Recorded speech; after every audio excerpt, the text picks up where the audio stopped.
A man retrieves the burned remains of someone who may be his brother. But how can he really be sure? Under the rubble of a burned-down house, investigators find the shattered remnants of a body. Can they piece together what happened? A scientist must identify a woman from scraps of burned bones weighing less than 3 paper clips. Will he be up to the challenge? The fate of a murder investigation hangs in the balance. For centuries, killers have relied on fire to conceal their crimes. But today, science is catching up with them. The consuming flames are powerless to destroy the burning evidence.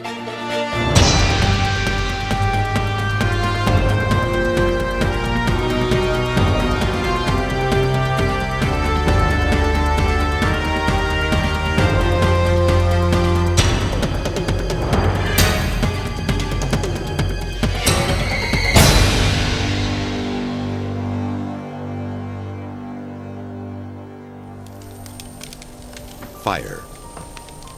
Medieval alchemists saw it as a tool of transformation. Used correctly, it could turn dull lead into gleaming gold. Fire does transform, but not in the way the alchemists hoped. It is a process called oxidation, the speedy marriage of convenience between oxygen and another substance. The union creates new compounds, like carbon and water, while releasing enormous amounts of energy in the form of heat and light.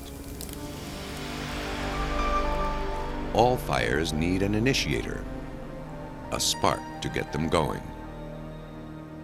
It's a little boost of energy that sets off the chain reaction.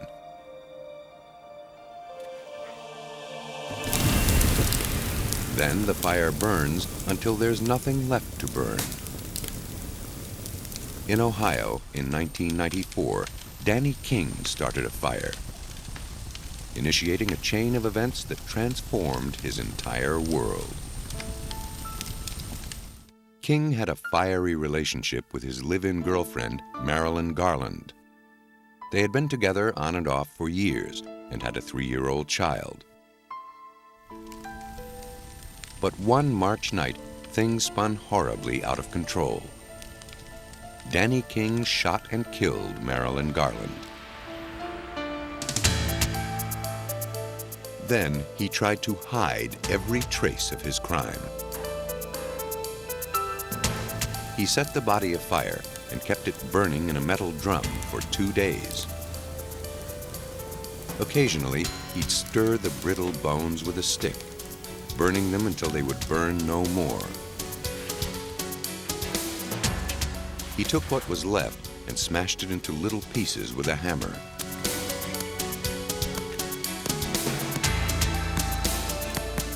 He gathered the remains and dumped them in the river.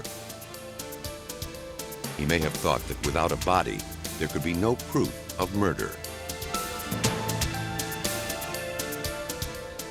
Then he ditched the drum behind a warehouse in town, a place where similar drums stood.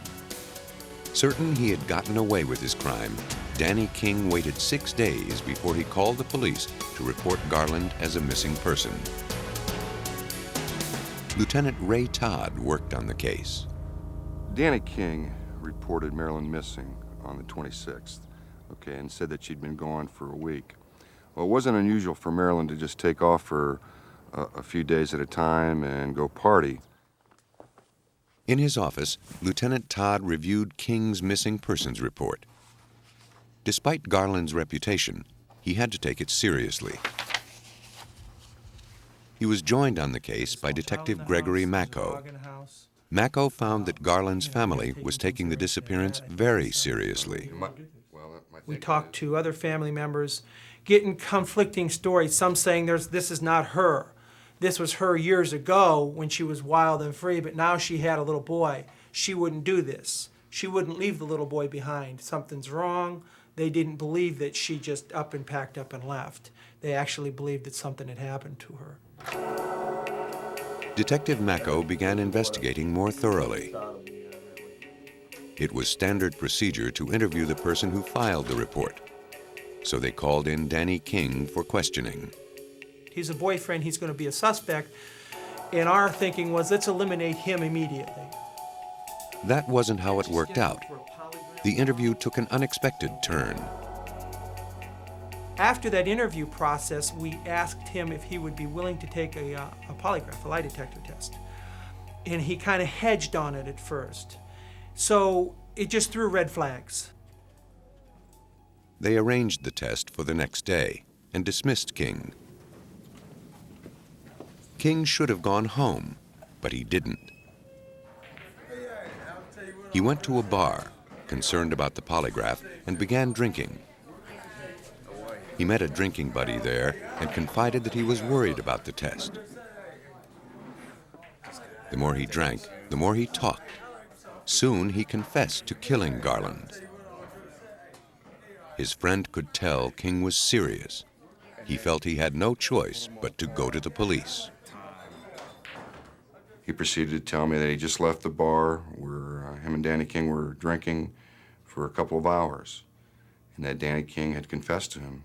Now the police had 3 facts to go on: a missing woman, a second-hand barroom confession, and a suspect who was nervous about a polygraph test. In terms of evidence, it was shaky at best.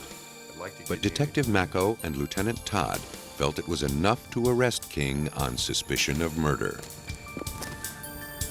King lived with a small child and a large dog, so the police felt uneasy about arresting him at his house. They decided to wait it out and apprehend him the next morning. They had no idea how violent he might be, but if he did commit this crime, they knew they were dealing with a dangerous man. Police called in the SWAT team for backup. Hey, he's coming down. There he is. As King went off to work, they forced his truck into a roadblock and made their move.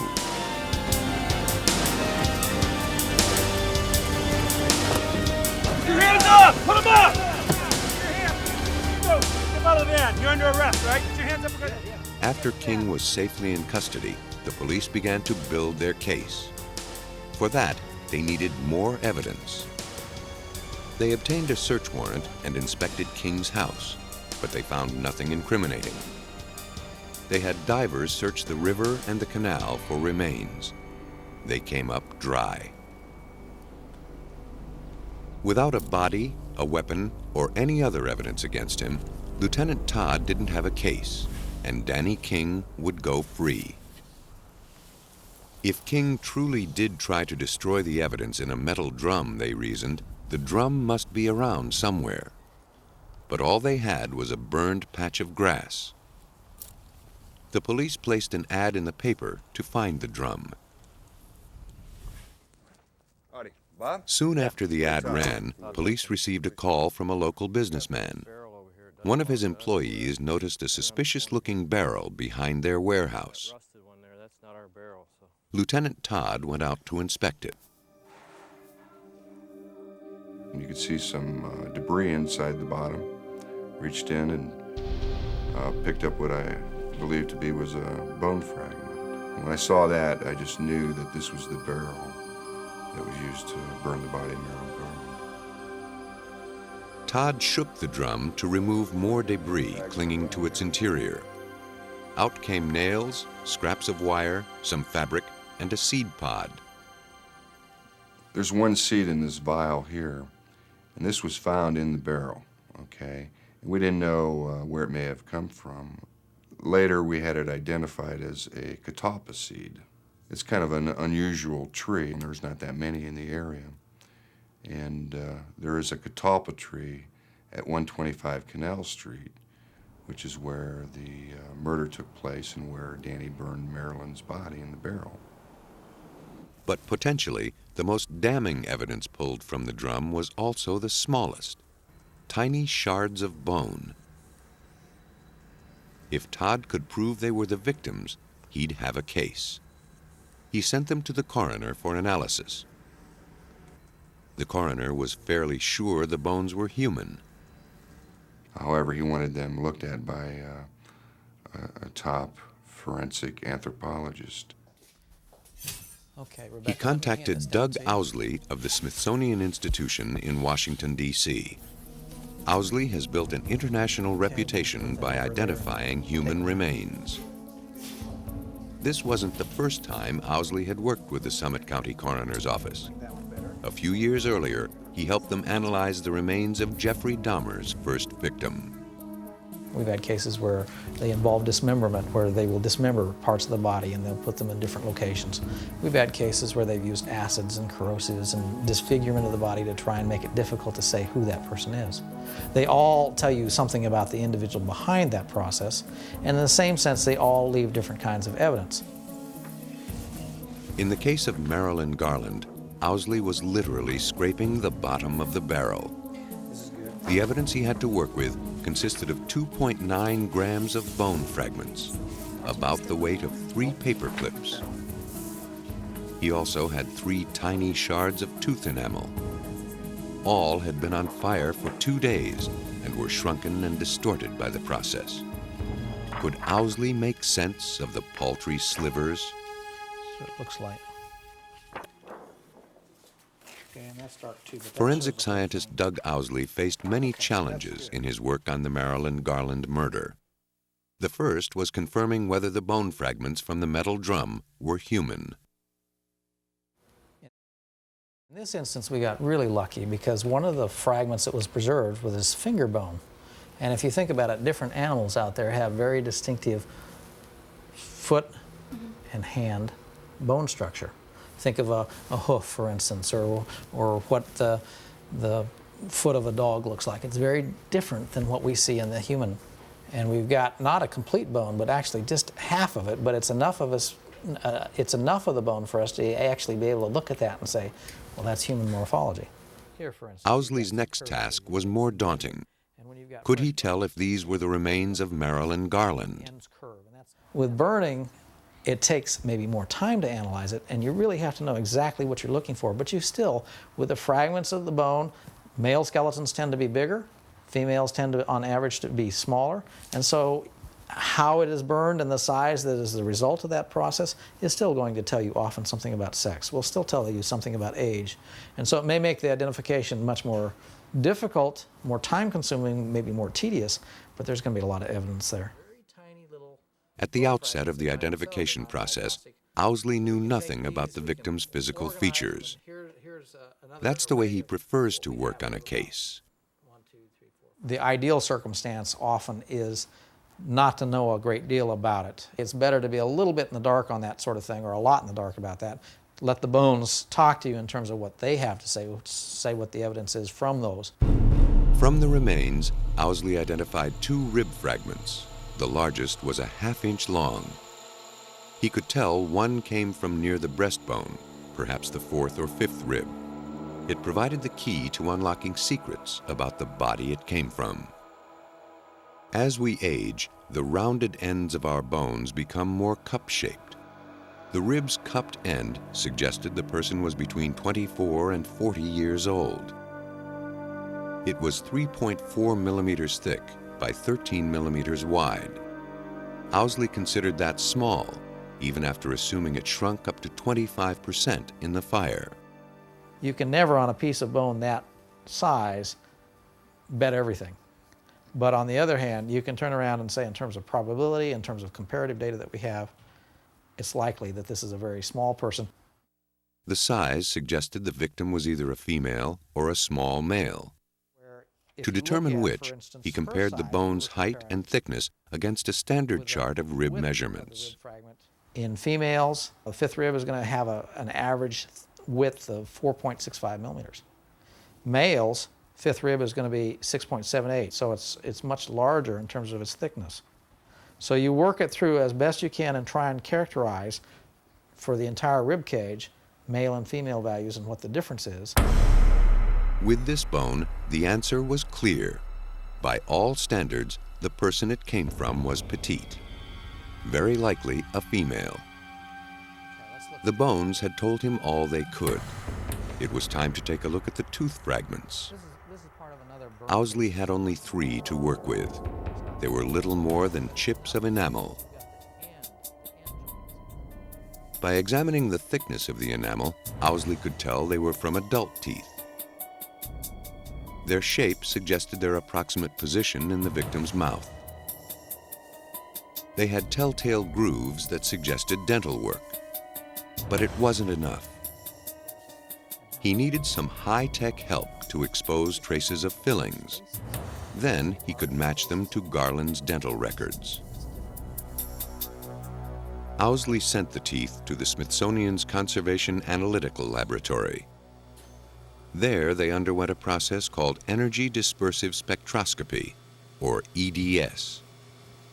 Most dental fillings are a combination of silver, tin, mercury, and copper. They melt in the heat of a fire, leaving behind invisible traces. The EDS brings them out. The tooth fragment is put into the chamber. Then the air is drawn out, creating a vacuum. An electron beam bombards the sample. It can be aimed very precisely. The EDS provides a 3D image, so the operator knows where to point the beam. The stream of energy excites electrons in the sample, causing some of them to fly off. Some elements give off more electrons, some produce fewer. By measuring the electrons spewing from the sample, the EDS determines what elements it's made from. The results come out as a graph of peaks and valleys.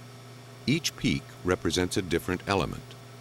Its height corresponds to the amount of the element in the sample.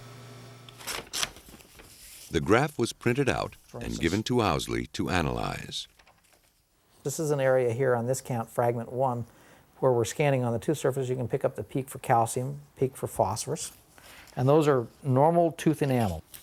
On that same fragment, if you go to a different location, here now we're starting to get a peak for tin, indicating the presence of tin on that tooth surface. The EDS showed that 2 of the fragments had traces of copper, and all 3 had traces of tin. Because the metals were found only on specific parts of the teeth, Owsley concluded that they were the remains of fillings, not contamination from the metal drum. He had already determined from their shape that he had fragments of premolars. Now he knew they all had fillings. With this information, he was ready to compare his findings against Marilyn Garland's dental records. So working with a dentist, I sat down, we went through and figured out which teeth she'd lost in life, which teeth had fillings, what types of fillings they were, and we would prepare a dental chart. And this is a basis for comparison with the dental fragments that we had. Most of Marilyn Garland's premolars had fillings. So the fact that all of the fragments also had fillings was consistent with her dental records. So I could never really say that it was absolutely this tooth or that tooth, but I could say that she in life had those teeth. And of those, 7 of those 8 teeth had fillings, and I've got 3 fragments of those teeth, and all of them have fillings. So it's a consistency there. It's a point that seems to support this association. So it's just one bit of evidence. Those bits of evidence added up to create a portrait of a victim that was alarmingly similar to Marilyn Garland. Marilyn Garland, age 35, stood 5 feet 2 inches tall and weighed 115 pounds.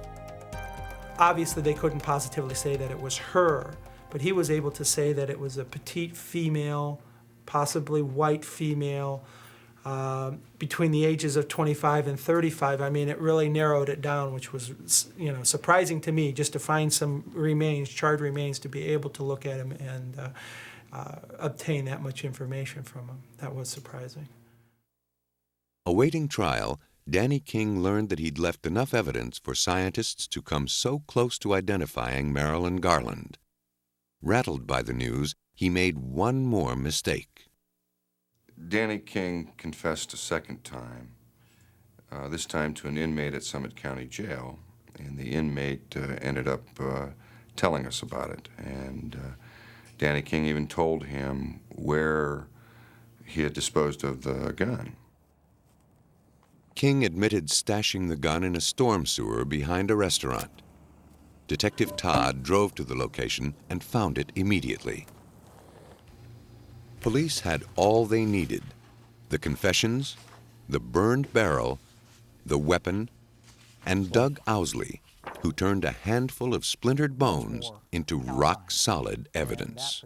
I've been involved in a number of cases where you're searching for a missing person. You know that person in your heart, you know that person's dead. And they may even have good, strong evidence as to who's behind this. But without that body being recovered and without that physical evidence, you still could go to trial, but it gets much more difficult. It gets, you need a lot of good physical evidence, and a skeleton or a body is going to be a critical thing. Danny King was found guilty of murder. He was sentenced to 21 years to life. Generations of murderers have relied on fire to hide their crimes. But some little detail always lingers for those who know what to look for. In Tennessee, investigators depended on scorched bones to divine not only a dead man's identity, but also the strange circumstances of his death. On January 15, 1981, a house burned to the ground in Kingsport, Tennessee, before the fire department could save it. The owner, James Grizzle, hadn't been seen since the blaze. Nobody gave it a second thought, because Grizzle spent much of his time in Virginia. Then, Detective James Moffett of the Kingsport Police received a call from Grizzle's mother in Virginia. What's his name? She was concerned because she hadn't heard from her son in several days. Where does he live at? Moffett smelled trouble. I think I know this. He knew that Grizzle had hired a live-in handyman named Stephen Leon Williams to help renovate the house. Williams was not a model citizen. I knew Stephen Leon Williams, and I was investigating him on some burglaries. And I knew that Mr. Williams was living with Mr. Grizzle in Hawkins County. I talked to Mr. Grizzle probably about a week before his house burned about Leon. The fire department didn't look for a body once the blaze was out. But after hearing from Grizzle's mother, Moffett began to suspect something more than a house fire. If Grizzle was in the house when it burned, his remains would still be there. Moffett would need an expert to determine if Grizzle's death was an accident or murder. He called state forensic anthropologist William Bass. It's an interesting case because most houses that have burned down, the fire department's been there, lots of people have walked through the area. This was one of the few cases in which nobody had walked into this house at all. So you got there and the house had burned down, and there were no footprints in the house at all. So we were the first ones in there. As you can see over here, The undisturbed condition of the site assured Bass that any signs of foul play would still be there. Mr. Grizzle may be in there. Moffett pointed out the locations of the bedrooms, kitchen, and living room so Bass could get his bearings.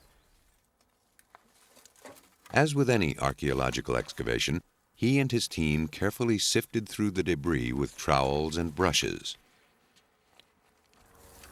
They moved one brick at a time, searching for the all-important remains. A little over an hour after they began, Bass found some human lower leg bones on the concrete basement floor.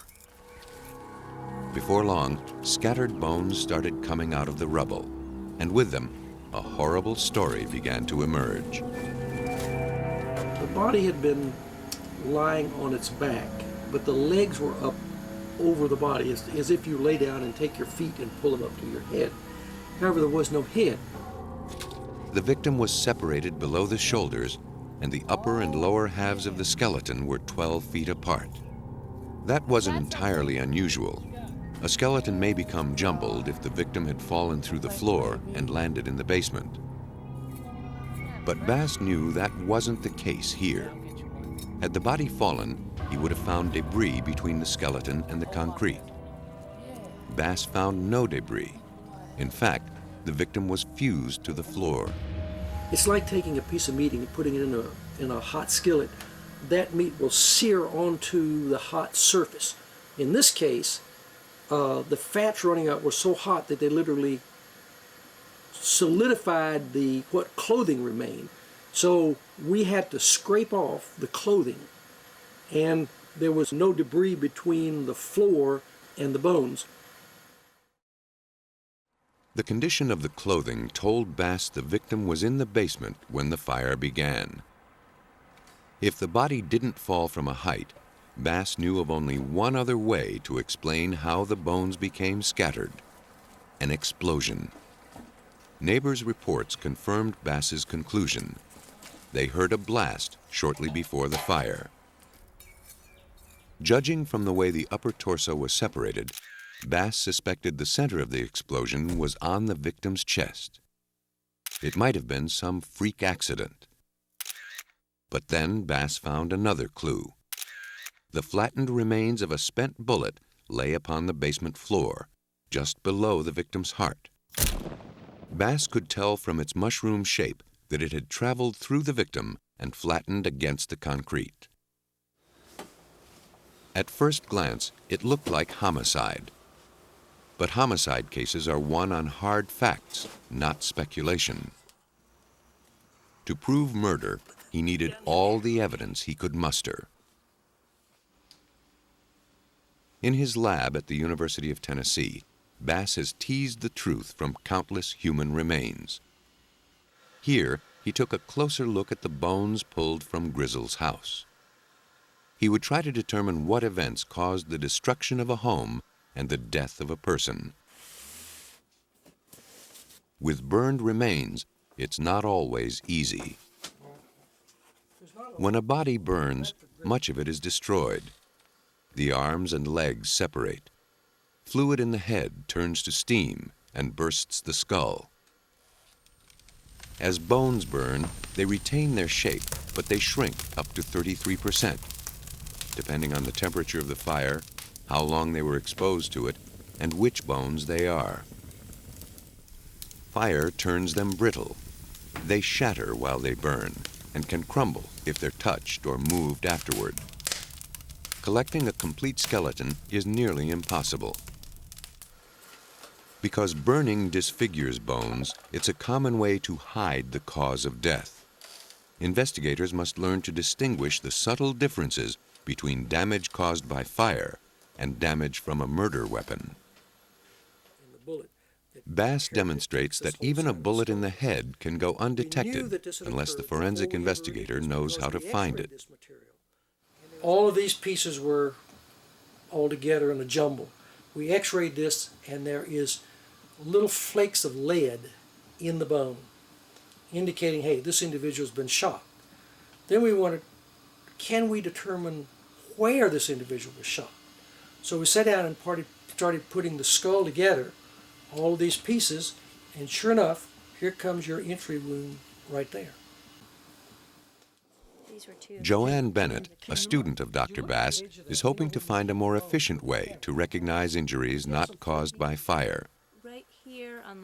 In her research, she experiments with bone scraps from pigs. First, she damages them to simulate foul play, then burns them to see how they change. We designed several different traumatic events to address the trauma that anthropologists recognize. Bennett and other graduate students saw, strike, and stab a variety of pig bones. The bones are then photographed, x-rayed, and sketched to record every nuance of the damage. Once the bones have been cataloged, the students burn them. If they're lucky, they use a house scheduled to be torched for fire training. The goal is to simulate as closely as possible a real-world situation.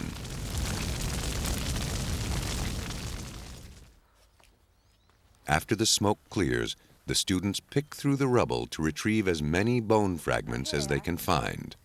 Oh, I found one. They take the bones back to the lab and examine them to see if they can detect the marks they made. The marks made by a scalpel or saw blade survived the fire with no problem. The fine striations of the saw can even be seen with the naked eye. The marks made by the hammer are less easy to discern. Bennett is just starting her research.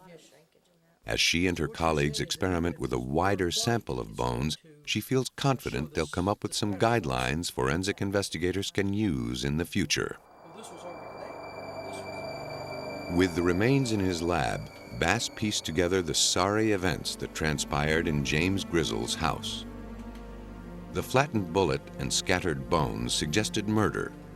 The color of the bones backed that up. As bones heat up, their color changes. Forensic investigators depend on that to estimate the fire's temperature. Especially hot flames suggest an accelerant like gasoline was used. And that means arson. At about 545 degrees Fahrenheit, bones turn reddish or grayish brown. Between 970 and 1200 degrees, they turn black. Over 1200 degrees, all the organic material burns out, leaving a white shell of calcium. The remains in Grizzle's house were white. They must have burned at about 2000 degrees, indicating the use of an accelerant. Bass concluded the fire was deliberately set. Now, Bass was sure he could prove homicide. The burned remains told him that the victim was shot to death, the body blown apart, and the house set on fire to hide the crime. But who was the victim? Though reasonably certain it was James Grizzle, Bass had to prove it beyond a reasonable doubt. Without naming the victim, Moffat couldn't catch his murderer. To identify the victim, Bass first examined seams in the skull, called sutures. They slowly close as we grow older and are gone by age 40. Inside the skull of the victim, the sutures had disappeared. On the outside, they were almost completely gone as well. Now this would indicate that he was not only 18, but was, middle-aged. You're getting at least 30s, so forth. Age can be determined another way, by looking at the joint surfaces of the bones.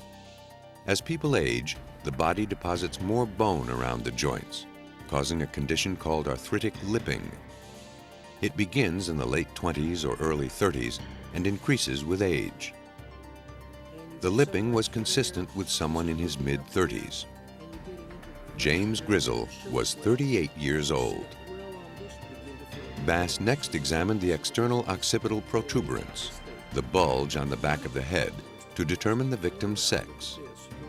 The structure is larger in males than in females. It left Bass with little room for doubt that the victim was male. This is one of the best ones I've ever seen. This is a classic textbook case of an external occipital protuberance, which would indicate that this individual was a male. So by just this little piece, you could get not only sex, but age with that right there. From the evidence, Bass determined the victim was a white male in his mid-30s, a description consistent with James Grizzle, but not close enough to hold up in court. To be absolutely positive, Bass relied on Grizzle's dental records. You have this tooth with a filling that's attached to the tooth after the fire.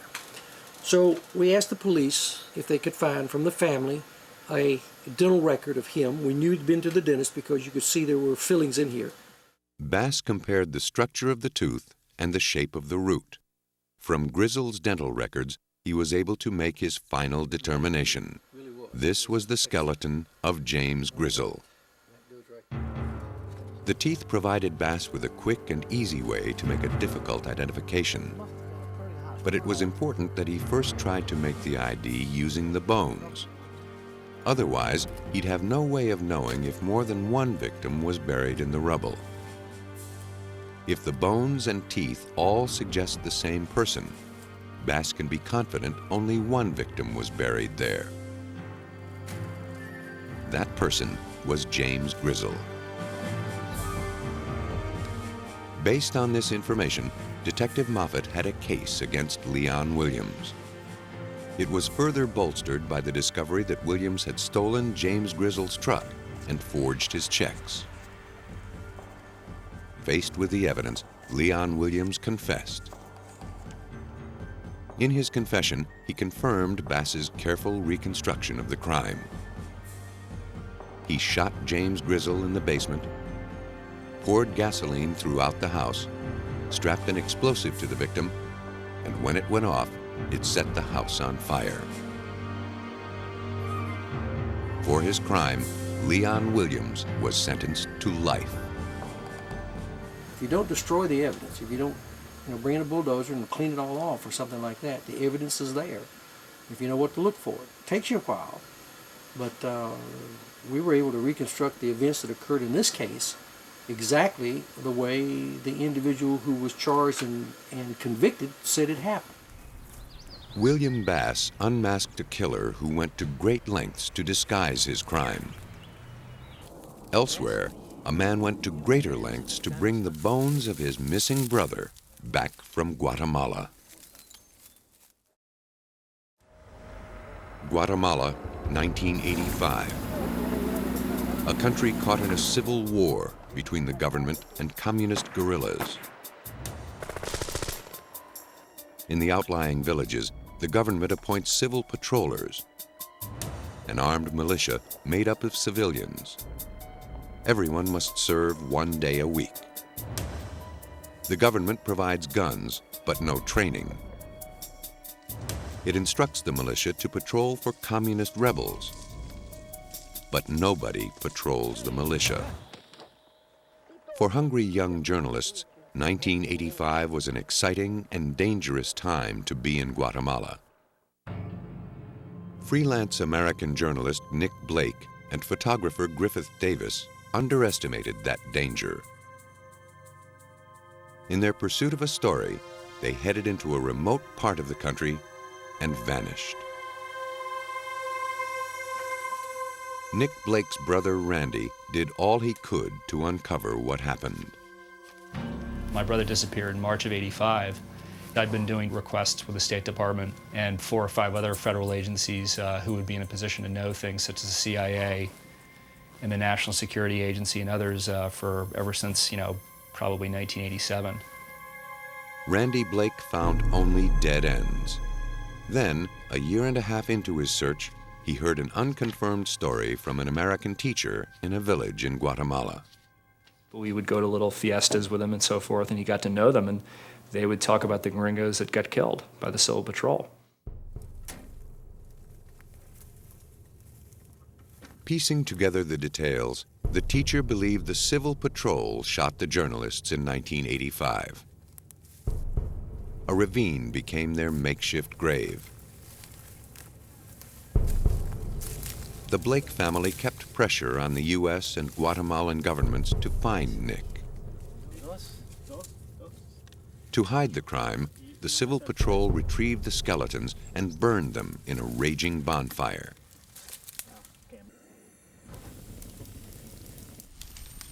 The flames split and shattered the bones beyond all recognition, or at least that's what the patrollers thought. But the Blake family persisted.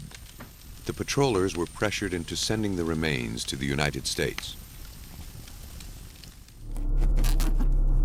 They arrived in 1990, but an analysis uncovered a deception.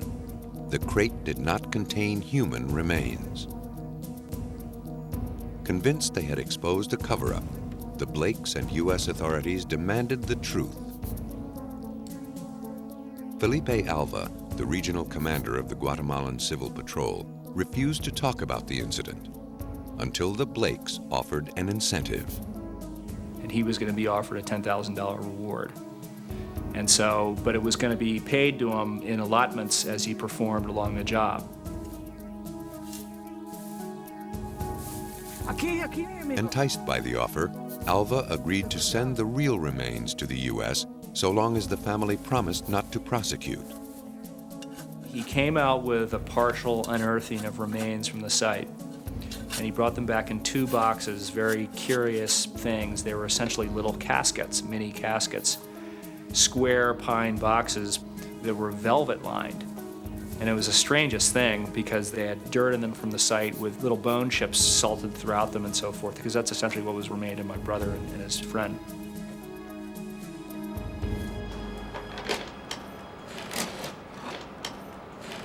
The grim homecoming occurred without ceremony at a loading dock behind the Smithsonian Institution in Washington, D.C. The unmarked remains had traveled over 3,000 miles to get there. Navigating through a maze of deception and lies.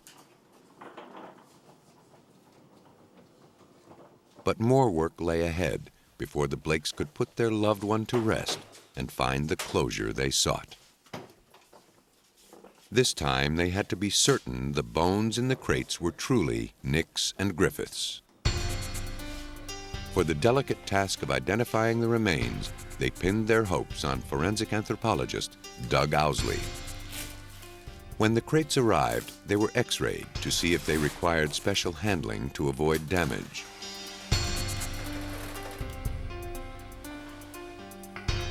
They contained no surprises. Mostly soil, ash, roots, and bits of bone.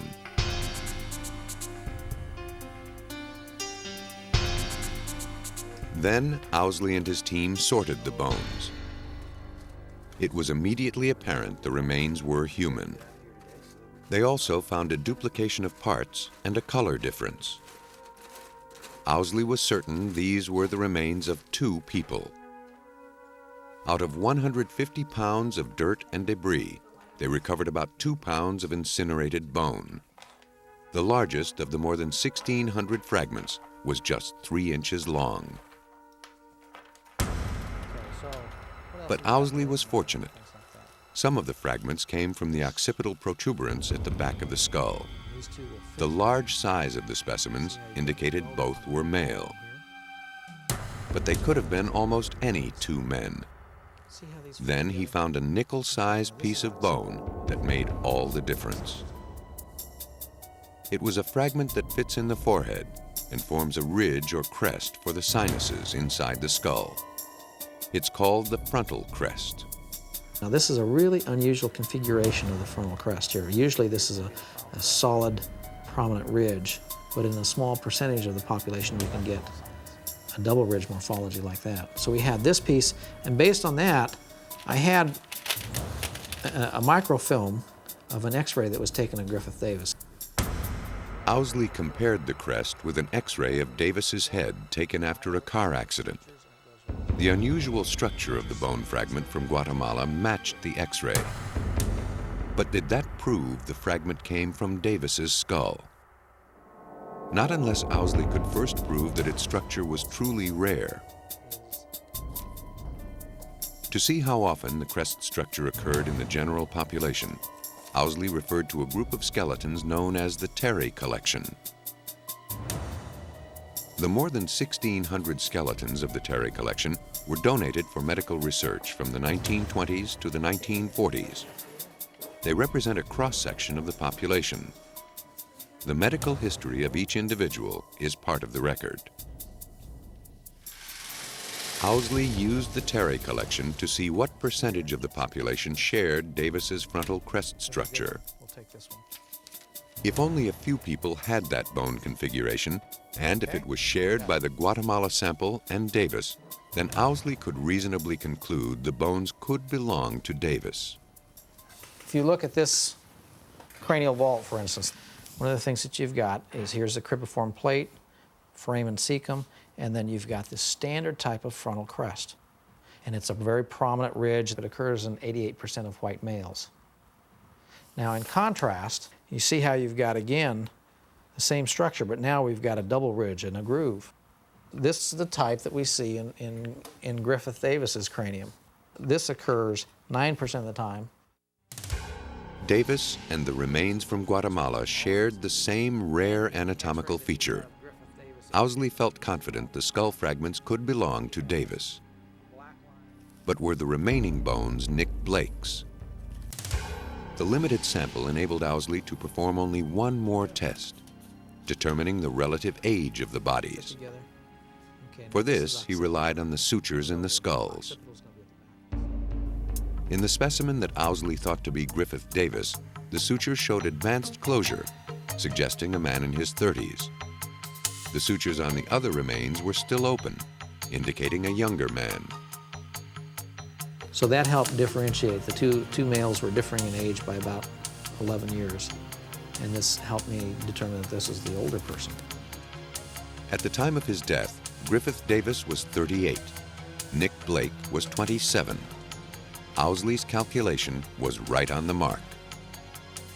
To Randy Blake, Owsley's identification was encouraging, but naggingly inconclusive. If these bones were truly the remains of his brother, he needed to be absolutely sure. As long as a shadow of doubt persisted, the Blakes could not give up their search. But Owsley had reached his limit.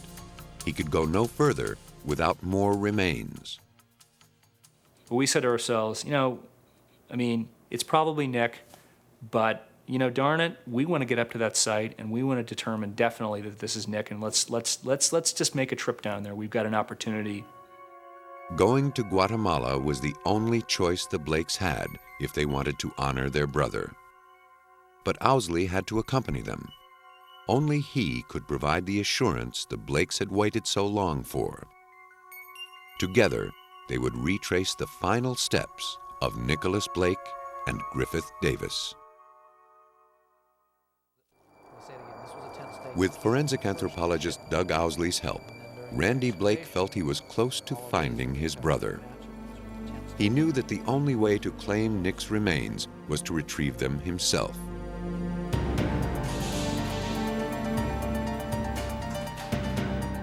Randy, his brother Sam, Owsley, and a colleague made the trip to Guatemala in June 1992.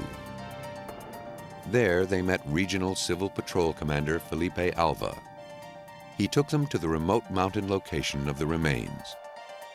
But Owsley wasn't buying it.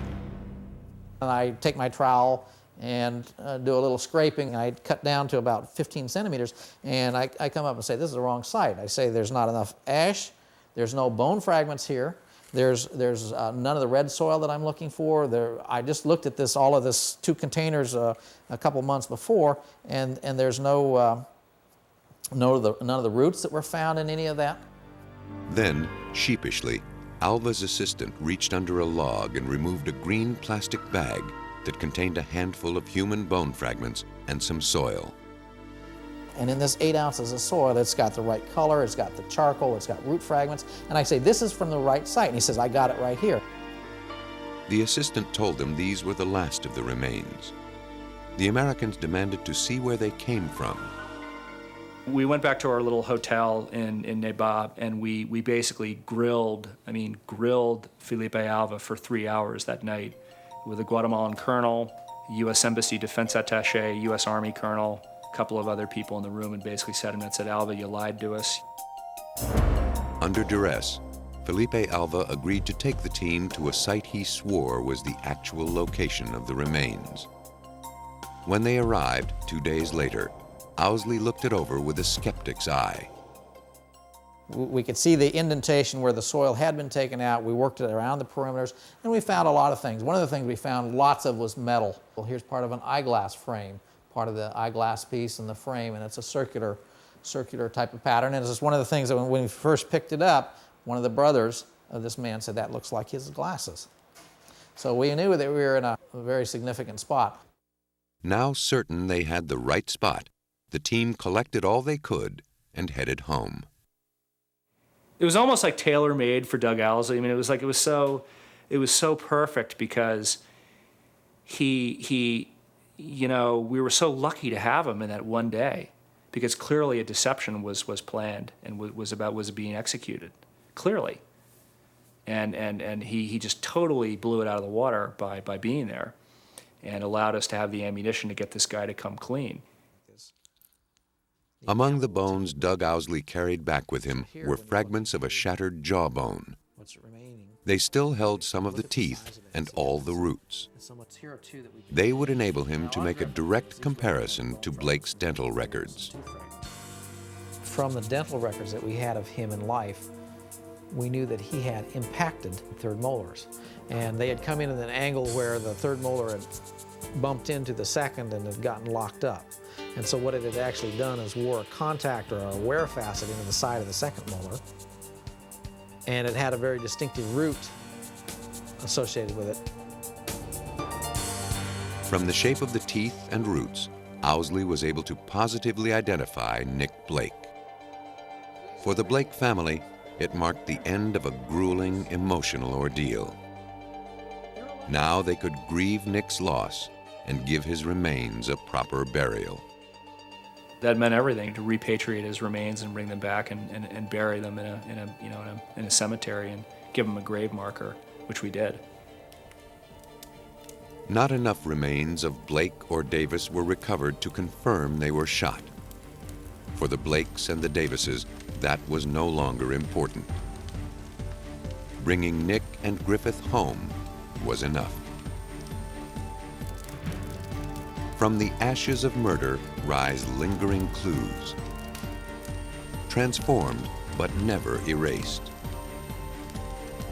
As scientists learn to read their meaning, they can restore what the fire has taken. And by doing so, find a loved one or catch a killer.